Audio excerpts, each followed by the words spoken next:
This is going to be the proof for you. Today's ceremony, however, has very special meaning. Okay, to give you the strength to have the courage to trust in the plan for the next 6 months, because you're going to see overwhelming proof.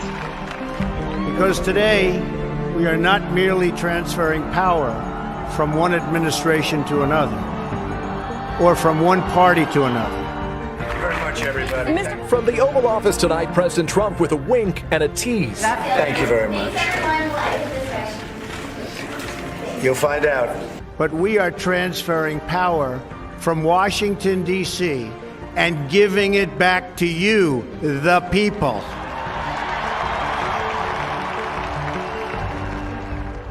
Every single government on earth, all of them, have capitulated over to Trump. White House veterans warn words matter. Those words that come out of the president's mouth have an impact all around the globe, and sometimes there are unintended consequences because of the words that are spoken. Mr. President, I'll give this ball to you, and now the ball is in your court. The gift of a soccer ball. You guys know what this represents? Tell us, sir. Maybe it's the calm before the storm. What's the storm? Could be the calm before the storm. What's the storm, Mr. President? You'll find out. Do not allow anyone to tell you that it cannot be done. No challenge can match the heart and fight and spirit of America. We will not fail. Our country will thrive and prosper again.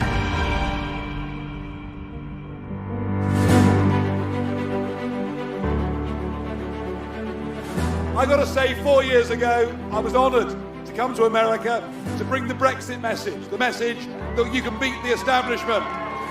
And that is what Donald Trump did. He beat the pollsters, he beat the media, he beat all the predictions. And here's the worst bit, they've never forgiven him for it. They've never, ever forgiven him. They have spent 4 years trying to delegitimize him. 4 years of the Russia hoax. 4 years of the false impeachment. Most human beings under that barrage would have given up. This is the single most resilient and bravest person I have ever met in my life.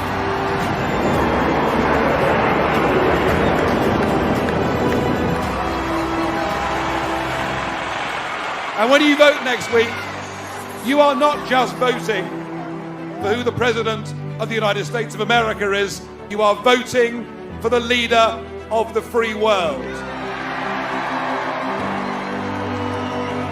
You are voting for the only current leader in the free world who has got the guts to stand up and fight. It's just chaos all the time. It seems like he's the commander of the chaos. To fight for patriotism, to fight against globalism.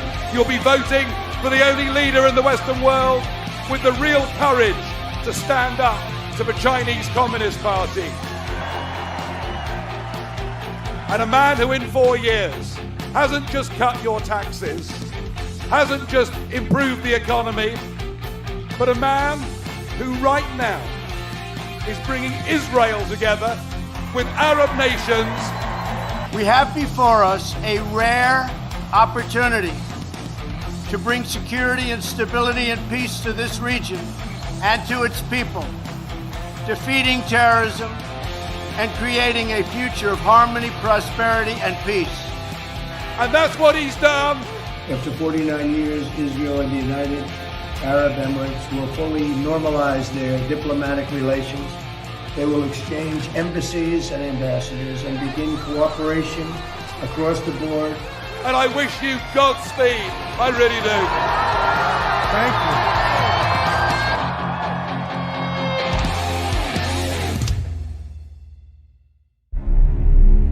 you. This is going to be the proof for you. And he took 6 months to clean house, clean the swamp in Washington. The White House insisting President Trump never tips his hand. We're never going to say in advance what the president's going to do. We need to be tough at times, but you can't get everything done by putting people in a corner. Tonight, the former reality TV star turned president is leaving American allies and adversaries with a cliffhanger. You know, it's not about I win, you lose. The other thing is, when you look at the Congress, though, it's like 24 hours since John McCain was put to death. And that was the summer of 2017, and that's where this whole story I'm going to tell you today begins.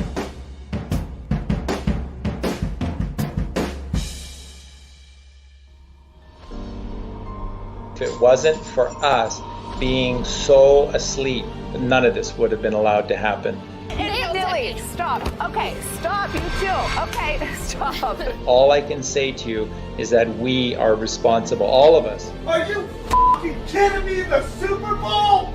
The next 6 months are an opportunity. It's an opportunity for all of you to become the kind of hero that you've always wanted to be in your eyes. Our agency has a very good reputation for finding people. No offenses on the backside. We're going to have to cover that 2 and 3 corner. U.S. Marshals suit up to get to work.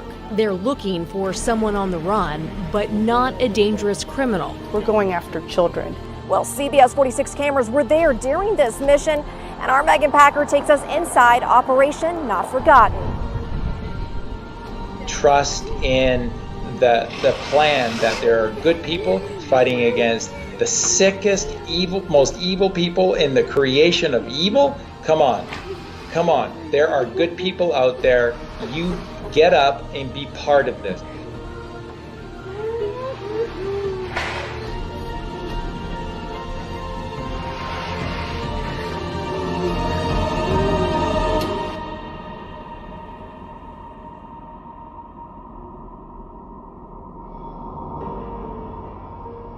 Everything is about Donald Trump and the abbreviation that you get with Q called D-Class or DECLAS.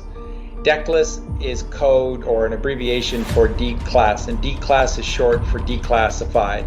So the main people behind all of this have been the NSA. Phone in your pocket right now might be a government spying device. Access to everything about you. As soon as that information became available, a group of people within the military said, this is our chance. The NSA's Security and Counterintelligence Directorate, also known as the Q Group, is the agency's internal police force. They're basically the cops or the police of the NSA. Their main job is to make sure that, their many analysts and officers and program managers are not targeted by foreign intelligence services. There is a moment in time, and we must act upon this. So I think Joe Biden and the Biden family are compromised. Obviously, I've referenced that I held a Q clearance. You're briefed on compromise and who you're able to talk with and deal and do business with. 50 years from now, our great-grandchildren will look back and say, what a beautiful history we wrote together. The minions who are running things for whoever is hidden in the background. Mr. President. What these minions don't seem to get is that they're just as vulnerable as we are.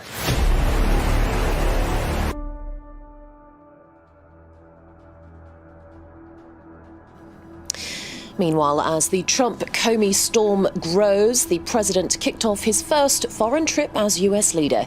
He's set to touch down later this Saturday in Saudi Arabia, the first leg of a whirlwind 8-day tour that will take him to Israel. And then he went to Saudi Arabia first because he needed to. There's a reason he went to Saudi Arabia first. All eyes are, of course, on Trump as he takes his first steps as head of state on the world stage. All believe is it was the Crown Prince at that time. Now, he got right into the whole adrenochrome thing. What is this shit? That stuff makes pure mescaline seem like ginger beer, man. Adrenochrome. Adrenochrome? You are a disgrace not only to the GOP, but to all of America. Withdraw from the U.S. presidential race, as you will never win. This is all because this Al-Walid got sucked in by the cabal, the 13 families, one of the three main arms of their weaponry. There are a lot of Saudis that didn't like this. They knew what was going on and they didn't like it. But there's a lot of people that draw lines with children. Really don't think he's the right messenger for a message, to bring a message of peace and unity to the Middle East. Of a pretty stunning moment.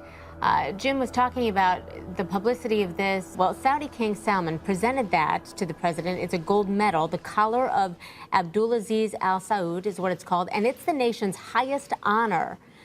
What is the symbolism there? What is the intention as he gives him that honor? Because already what we are seeing, the grandeur of this welcome, is so different from what we've seen with past presidents. When Trump arrived in the summer of 2017, he laid out all of the documents. That's what they did to everyone. They had folders, and the folders had all the documents. These are some of the 33 Haitian children an American Baptist group allegedly tried to unlawfully take out of the country on Saturday. Annalberia is a small village with a painful past. All of these girls are victims of trafficking. There were photographs. They came with discs, CDs, and DVDs. And the CDs and DVDs had fantastic production value, and it had all of their footage doing the most horrific things. The NSA has it all on all of these people. This was, quite a surprising move here by Prince Mohammed. I mean, most of all, this arrest or detainment of Al-Walid. We're talking about weeks after Trump came and on his visit in July of 2017 to Saudi Arabia. After Trump left, that's when the arrests happened. Early in November, something happened that many Saudis would have thought unimaginable. From their homes across the country, dozens of the kingdom's richest men, including members of the royal family, were swept up and detained in the gilded cage of Riyadh's Ritz-Carlton Hotel. Well, his get-out-of-jail card is probably the priciest of them all. They're apparently asking for around $6 billion from him out of an $18.7 billion net worth. So that's a tall price. He apparently is resisting that kind of a fine. But Al-Walid is the one that sort of handpicked Barack Obama as somebody that they could work with. Faith has always been a guiding force in our... Nearly 20% of Americans think President Barack Obama is a Muslim. This according to a recent poll by the Pew Research Center. About 1/5 of Americans are not willing to even accept a man at his word when he says, I'm a Christian. You are absolutely right that John McCain has not talked about my Muslim faith, and you're absolutely right that has not come my Christian faith. It was this Crown Prince Al-Walid of Saudi Arabia that decided to make Obama the one that they were going to turn into this linchpin of U.S. presidents. I, Barack Hussein Obama, do solemnly swear, to the best of my ability, preserve, protect, and defend the Constitution of the United States. So help you God? So help me God. Congratulations, Mr. President. And Al-Walid was arrested, taken down, and in his place was bin Salman. And bin Salman is somebody who was not okay with what Al-Walid was doing. Now, this is absolutely the truth. What happened the second day? The second day, the Crown Prince and the King both submitted publicly control over Saudi Arabia to Donald J. Trump.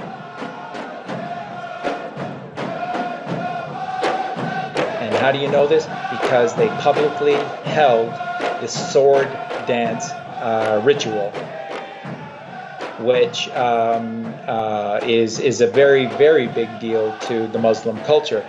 And only the king holds the sword. Who's at the very center, at the top of the podium, and who everyone else is around in support of, Donald Trump is holding the sword. This is Saudi Arabia publicly capitulating, and in one of the photos that we have, it shows the Saudi king, and he looks like he's about to die. He's in so much pain at what's going on here. They just handed over the keys to Saudi Arabia to Donald J. Trump. So what is important to note is that where Trump went next, he went with Saudi as part of his team. So you need to understand, it's not just that he didn't go there and take them down and that they're never going to do it. No, they're now working for him. They're part of this team. They're part of the Q plan now. You need to wrap your heads around this. Direct from Riyadh, President Trump took the first official flight. And then the days that followed, Trump left Saudi Arabia and went immediately to Israel. Defeating terrorism and creating a future of harmony, prosperity, and peace. But we can only get there working together. There is no other way. Mr. Trump has already disappointed many Israelis. He promised to move the US embassy from Tel Aviv to Jerusalem, his next stop. However, all the signs are that won't happen now. One thing, in fact, we can just see there, just let me stop by saying we see President Trump there wearing a skull cap, a kippah, in fact, as it's known in Hebrew, being taken to the Western Wall by the ultra-Orthodox rabbi in charge of the location. And clearly he's been asked to look at text as such, explaining the importance of the wall. What is also very interesting for viewers is the fact that he's actually standing with his wife, because men and women are actually separated in front of the wall. Do you remember how angry most of you got when you saw those pictures of Donald Trump at the Wailing Wall?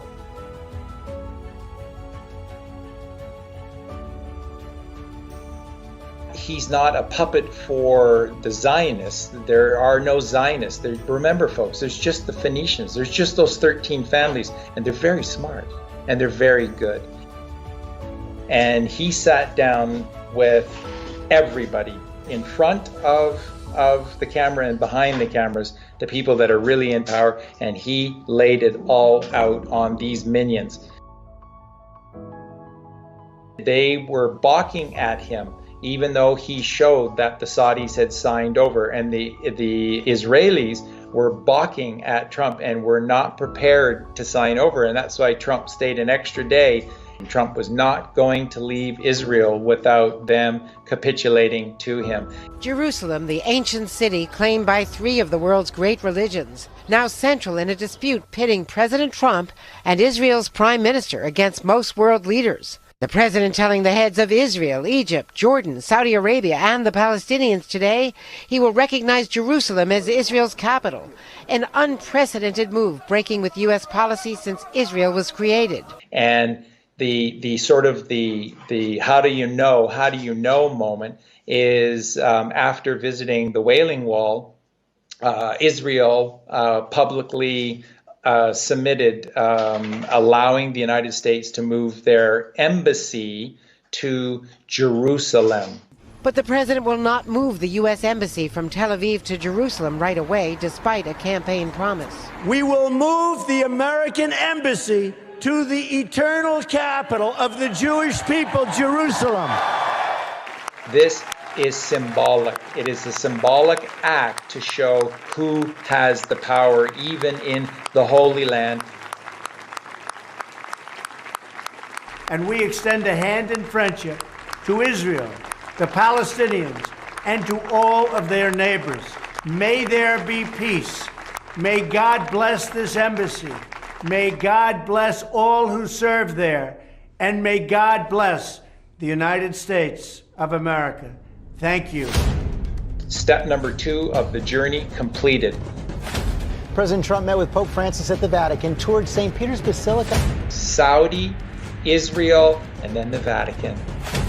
Hi, George. Good morning from Rome. As you know, these are two leaders who don't see eye to eye on a number of issues. They had that very public feud during the campaign over immigration. But today, that first face-to-face right here at the Vatican, and they both seem to genuinely get along. Vatican, and he presents to Pope Francis a massive, apparently the folder was absolutely huge, and handed it over to them and said, yeah, you know, take your time, have a look-see. Apparently Trump kept making little digs at Pope Francis about his red shoes. Yeah, you might want to put your red shoes on when you look at all of this stuff. And so that's what Trump is saying. I'm not leaving here until you sign some documents for me. It took the Vatican that night, and the next day they capitulated. When you see Pope Francis with a world leader, and he meets a lot of them, it's easy to read into it. He doesn't have much of a poker face, I guess, but here he is with German Chancellor Angela Merkel, happy. Here he is with President Putin, not too thrilled. See you with President Obama, laughing it up. And finally, here he is with the Trump.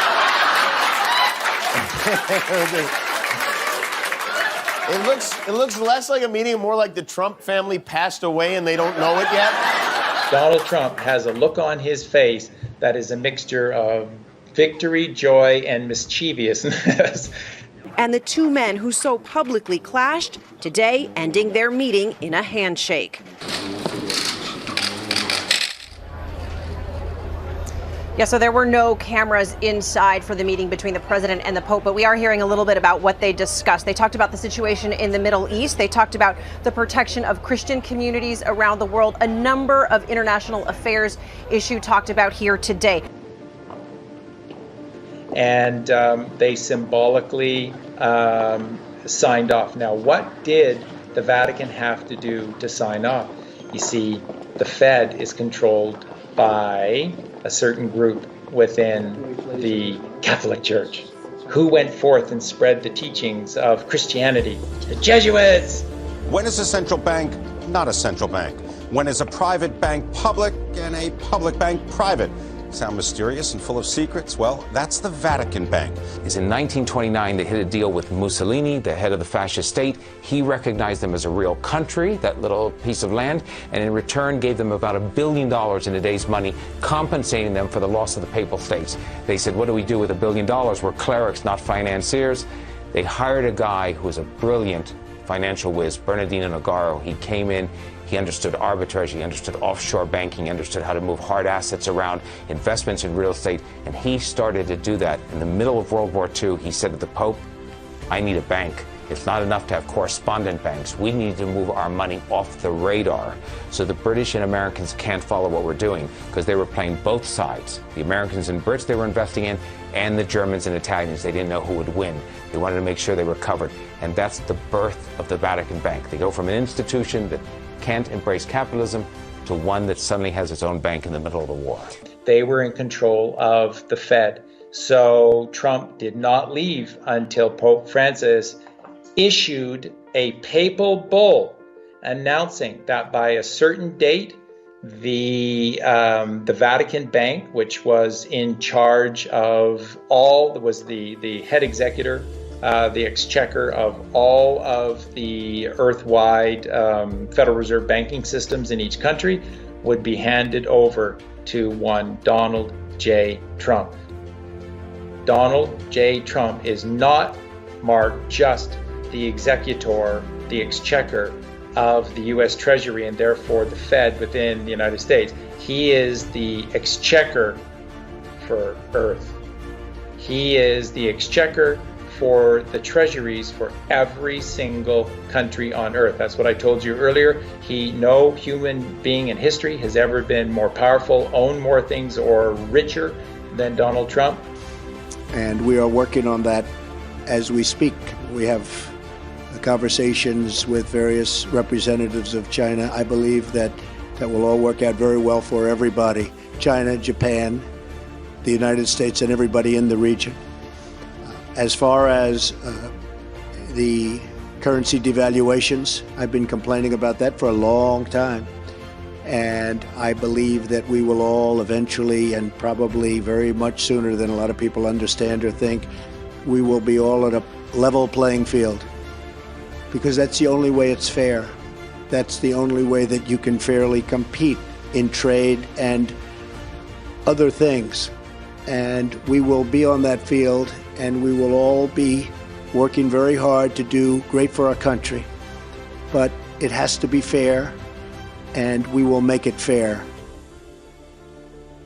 London was the financial arm of all of this. Washington was the military arm. Rome was the central brain, the core. They call it the spirit, but it's not. It's sort of the central brain of this unholy trinity of power. And what they did by doing this is that so Trump's thinking is like the CIA, the Rothschilds, and the financial district of the city of London is too evil. It's too far gone. Don't even want to work with them. And he's not. He circumvented them. Its patriarch during the second half of the 20th century was Sir Evelyn Rothschild, who even today is the financial advisor to Queen Elizabeth. All of their power was cut off, and they have been forced to do some really humbling things over the last 18 months in particular by POTUS. Now, when Trump left Rome, he flew directly to Brussels. A city he previously called a hellhole. Can he and NATO's European members agree on who their real enemies are? And on International Missing Children's Day, we learn what can be done to both find and prevent losing children. And you all know the two big players that are in Brussels. You have this European Parliamentary for the EU, and then you also have NATO that just happens to be in Brussels as well. They were all there, all of the political heads, along with their finance ministers, and then all of the behind-the-scenes individual players were all there for this. And Trump apparently very famously, he called everyone together for this meeting, and then he purposely came late. Well, it's difficult to predict or to interpret how they're feeling, but it's basically been a meeting, not a summit, that has been surrounded by a lot of anxiety from all in Brussels and also from European capitals. And he made them just sweat it out. He made these pieces of dung in Brussels sweat it out. So Trump makes the wait, he walks in late, he throws this big folder on the table, and he said, "We have it all. We have it all."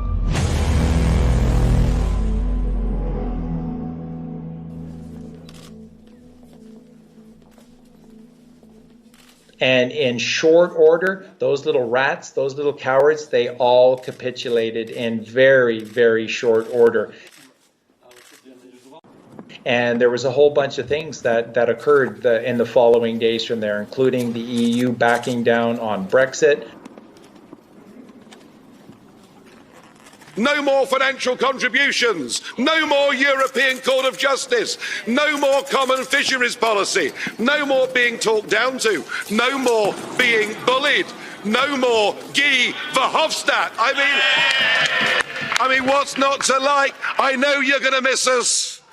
I know you want to ban our national flags, but we're going to wave you goodbye, and we'll look forward in the future to working with you as sovereign. If you disobey the rules, you get cut off. Could we please remove the flags? And NATO having to, step up and basically pay for the bulk, and all of these different nations instead of the United States having to fund all of them. He plans to tell other members to spend more on defense and step up the fight against terrorism. I have been very, very direct with Secretary Stoltenberg and members of the alliance in saying that NATO members must finally contribute their fair share and meet their financial obligations. But 23 of the 28 member nations are still not paying what they should be paying and what they are supposed to be paying for their defense. It's not like that's a big deal in terms of saving money or anything. No, it's symbolic. It's symbolic. You're going to pay for NATO from now on. We're not, because I'm in charge. So when the photo op came for this famous meeting in Brussels, Trump again came late. And he just shows to everyone who was there that he was in charge of the meeting. He disseminated the information to the press. He said what was going down. He showed them. He came in late, and then he left. And he owns the EU and NATO. That's why they've done everything they've done ever since. Now, in October of 2017, there was an attempt on the life of the new Saudi crown prince. Yeah, if you look at the map, Jake, it gives you an idea of why this was so deadly. Hundreds of our fellow citizens are now mourning the sudden loss of a loved one. This little operation that was set for him in Las Vegas was taken down at the last second, and he was protected.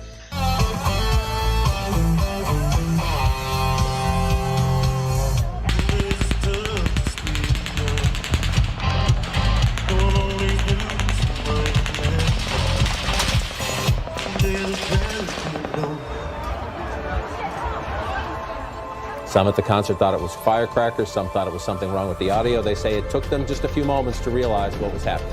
What happened at this Las Vegas battle? Hey, you guys, get down! Go that way! Get out of here! Bin Salman was saved by the U.S. military through the intel received by the NSA, and then given to Bin Salman by Trump. He was asked to take on an even bigger role, and he agreed to do it. He basically was saying to Trump, anything, my brother, anything, my brother.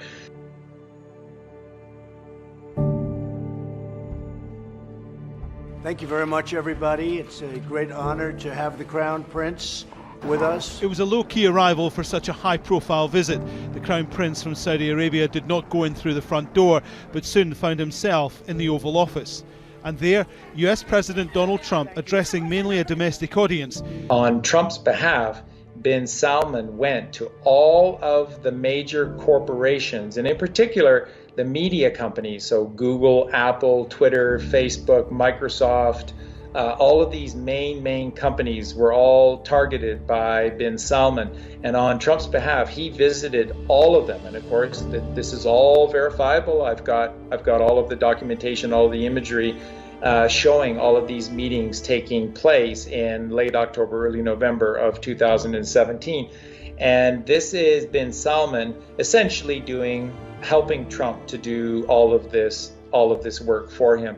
And he went and he visited all of these puppet heads for all of these puppet companies, and he basically read them the riot act and showed them the documentation that the NSA had on all of them, and basically said, you play for Team Trump, and Trump is now in control of these corporations, or declass.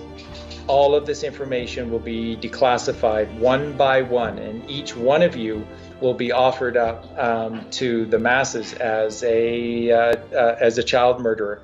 So they all capitulated, and there's the money shots of all of these various heads of all of these various companies, including Jack Dorsey for Twitter. So all this stuff that's been going on lately with the censorship of Trump by Twitter, it's all part of the game that needs to be played out for people to get angry and to wake up to what the heck is the evil that's going on, and to say something about it and to do something about it and begin to change their lives. So that's real. All of that is real. And Bin Salman helped Trump do this, and he went to all of those CEO heads of all of those major media companies and social media companies.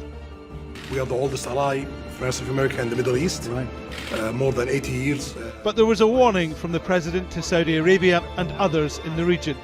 whether it's Saudi Arabia or other countries, as we know, there will be no funding.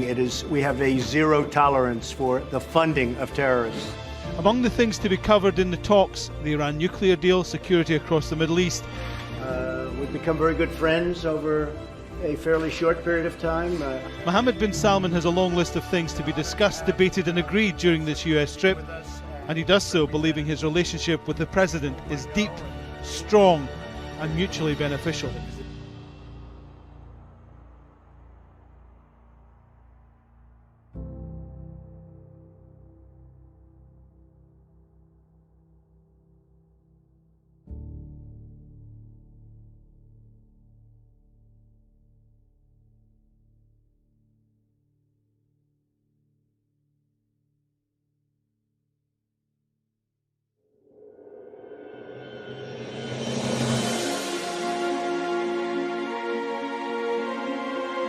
Welcome to Mount Rushmore, welcome to South Dakota, and enjoy your evening. Before the world, this monument will never be desecrated.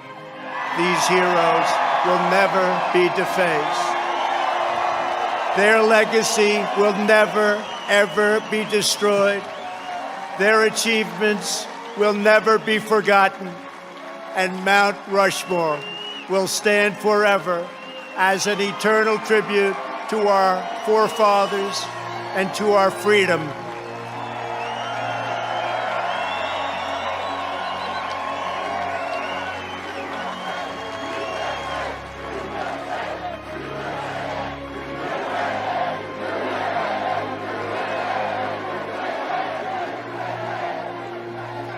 We gather tonight to herald the most important day in the history of nations, July 4th, 1776.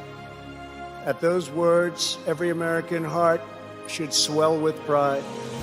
Every American family should cheer with delight, and every American patriot should be filled with joy, because each of you lives in the most magnificent country in the history of the world, and it will soon be greater than ever before.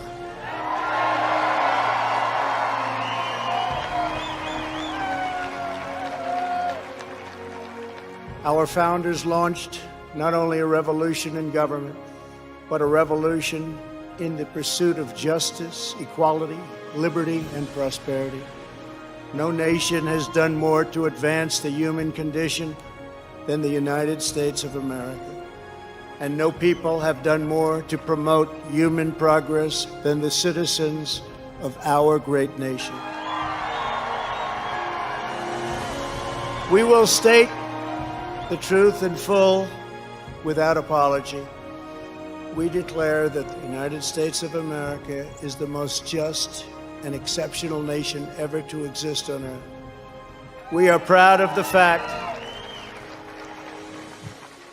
that our country was founded on Judeo-Christian principles, and we understand that these values have dramatically advanced the cause of peace and justice throughout the world. We know that the American family is the bedrock of American life. We recognize the solemn right and moral duty of every nation to secure its borders.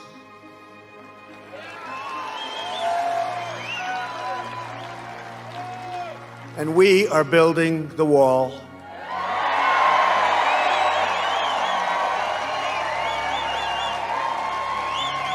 We remember that governments exist to protect the safety and happiness of their own people.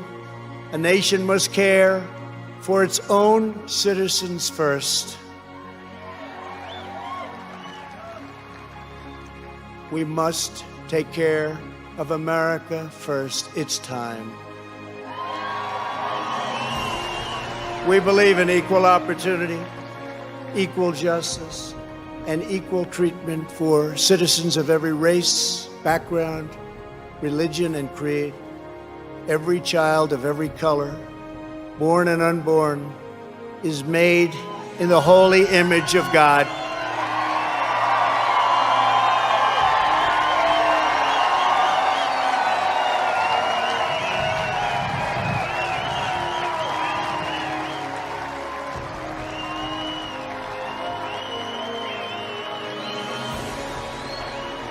Above all, our children from every community must be taught that to be American is to inherit the spirit of the most adventurous and confident people ever to walk the face of the earth. Americans are the people who pursued our manifest destiny across the ocean, into the uncharted wilderness, over the tallest mountains, and then into the skies, and even into the stars. My fellow citizens, America's destiny is in our sights. America's heroes are embedded in our hearts. America's future is in our hands. And ladies and gentlemen, the best is yet to come.